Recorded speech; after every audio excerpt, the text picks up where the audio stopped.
வணக்கம், welcome to food tuber. இன்றைக்கி நம்ம வீடியோவில் சிம்பிளான வாழைக்காய் வறுவல் எப்படி பண்ணுறதுன்னு பார்க்கலாம். இப்போ மார்னிங் நமக்கு அர்ஜெண்ட்டாக ஆஃப்டர்நூன் பசங்களுக்கு லஞ்சு ப்ரிப்பேர் பண்ணணுன்னா இந்த சைட் டிஷ்ஷை ப்ரிஃபர் பண்ணலாம். வாழைக்காயை தோல் நல்லா பீல் பண்ணிவிட்டு இந்த மாதிரி டயக்னலாக கட் பண்ணி வச்சுக்கோங்க. அப்போ பீசஸ் கொஞ்சம் பெருசாக விழுகும். நறுக்கின வாழைக்காயை தண்ணியில் போட்டு வச்சுருங்க.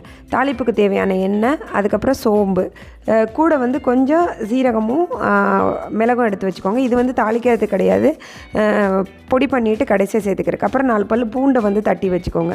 காரத்துக்கு தேவையான மிளகா பொடி, மல்லிப்பொடி, மஞ்சள் பொடி எடுத்துக்கோங்க. இந்த வாழைக்காய் நீங்கள் வறுக்கும் பொழுது கட் பண்ணும்போது தண்ணிக்குள்ளே போட்டுறணும், இல்லாட்டி அது கருப்பாயிடும். அதுக்கப்புறம் தாளிப்புக்கு தேவையான கொஞ்சம் கருவேப்பிலை எடுத்துக்கோங்க, அப்போ இன்னும் நல்லா வாசமாக இருக்கும். இப்போ நீங்கள் என்ன பண்ணணுன்னா, பேனை நல்லா சூடு பண்ணிவிட்டு நீங்கள் எடுத்து வச்சுருக்கிற எண்ணெயை பேன் சூடானதுக்கப்புறம் அதில் ஊற்றுங்க.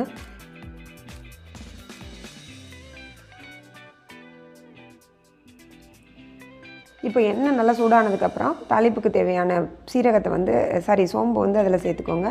கூடவே கருவேப்பிலையும் சேர்த்துக்கோங்க.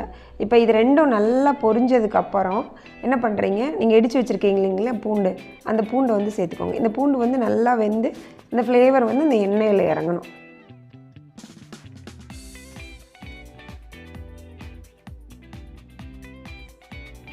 நெக்ஸ்ட்டு நீங்கள் நறுக்கி வச்சுருக்கீங்க இல்லைங்களா வாழைக்காய், அதை சேர்த்துட்டு நல்லா கிளறி விட்டுட்டு ஒரு மூடி போட்டு மூடி வச்சுருங்க. அது ஓரளவுக்கு குக் ஆகுற வரைக்கும்.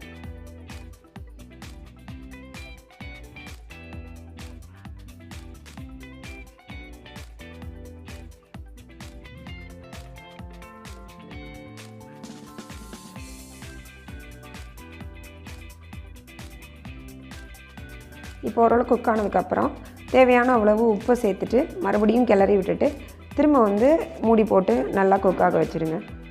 இதுக்கு தண்ணி எதுவுமே நீங்கள் சேர்த்த தேவையில்லை. இதில் இருக்க தண்ணியிலேயே அது அந்த எண்ணெயில் வெந்துடும். இப்போ ஆல்மோஸ்ட் நல்லா குக் ஆகிடுச்சு. குக்கான பிறகு ஃபைனலாக நம்ம எடுத்து வச்சுருக்கோம் இல்லைங்களா மசாலா பொடி எல்லாமே, மிளகா பொடி, அப்புறம் மல்லிப்பொடி, அதுக்கப்புறம் மஞ்சள் பொடி, இது 3ஐயும் சேர்த்துட்டு நல்லா கிளறி விடணும். ஏன் இந்த மசாலா பொடியெல்லாம் கடைசியாக சேர்க்குறோன்னா, முன்னாடியே சேர்த்துட்டோன்னா கரிஞ்சிரும். அதனால் கொஞ்சம் நல்லா காய் குக்காயிட்ட பிறகு சேர்த்திங்கன்னா அது அப்படியே இருக்கும்.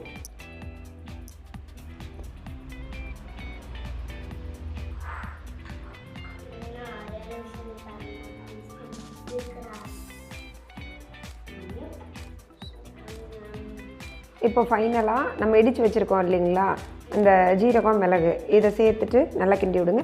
இது கூட தேவைப்பட்டால் இன்னொரு பல்லு பூண்டும் கூட நீங்கள் நச்சு சேர்த்துக்கலாம். போட்டுட்டு நல்லா கிளறி விட்டுருங்க. இப்போ நம்மளோட வாழைக்காய் வறுவல் ரொம்ப சூப்பராக ரெடி ஆகிடுச்சு. ரொம்ப அவசரத்துக்கு இதை நீங்கள் ஈஸியாக செஞ்சு முடிச்சிடலாம். நீங்களும் இந்த ரெசிபி வீட்டில் ட்ரை பண்ணி பாருங்கள். வீடியோ பிடிச்சிருந்தால் லைக் பண்ணுங்கள். Thank you very much.